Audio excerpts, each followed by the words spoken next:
वाटी माझी आहे वैरुण्याची वाटी माझी आहे वैरुण्याची वाटी माझी आहे वैरुण्याची वाटी माझी आहे वैरुण्याची वाटी माझी आहे. आमच्याकडे लग्नाच्या आदल्या दिवशी उठणं लावलं जातं. चौक भरला जातो, त्याच्यावर नवरी बसली जाते आणि त्यानंतरनी नवरीला उठणं लावून त्याच्यानंतर थोडंसं बेसन पीठ लावलं जातं आणि तिला आंघोळ घालून पुन्हा एकदा ओवाळलं जातं. गावाकडे सगळ्या बायका उठण्यासाठी जमा होतात, कारण की ज्यांच्या इथे लग्न आहे त्यांच्याकडच्या 2 बायका अख्ख्या गावामध्ये जाऊन सांगतात आणि त्यांच्या ओटीमध्ये सगळ्या बायका थोडं थोडं तांदूळ टाकतात आणि त्यांना एक एक पीस देतात. आणि मग सगळ्या बायकांना आमंत्रण दिल्यानंतर उठण्यासाठी सगळी लोकं येऊन उठणं लावतात. बऱ्यापैकी संध्याकाळच्या आमच्याकडे मांडवटाळा होतात, पण मी तुम्हाला कालच्या व्हिडिओमध्ये सांगितलं मांडवटाळा कॅन्सल केला होता.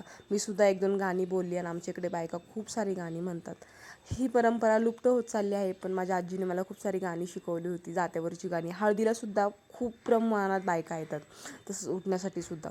त्यानंतर मी सुद्धा 1-2 गाणी बोलली. ते हळदीसाठी बोलली जाणारी गाणी, जात्याला ग विसवरा त्याला सुपारी बांधायची, परत तळवा तळवा हात टेकीत डाव्या गुडघ्याने गुडघ्याने रांगत, अशी बरीचशी गाणं लोक बायका म्हणतात आणि खूप एन्जॉय करतात.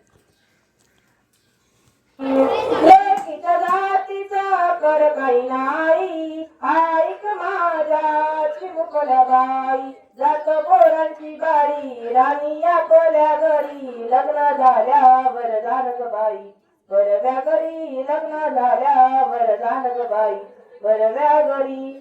फरकाच्या मंडळींचं ऐकून गाणं शेवट होतील मुली परक्याचं धन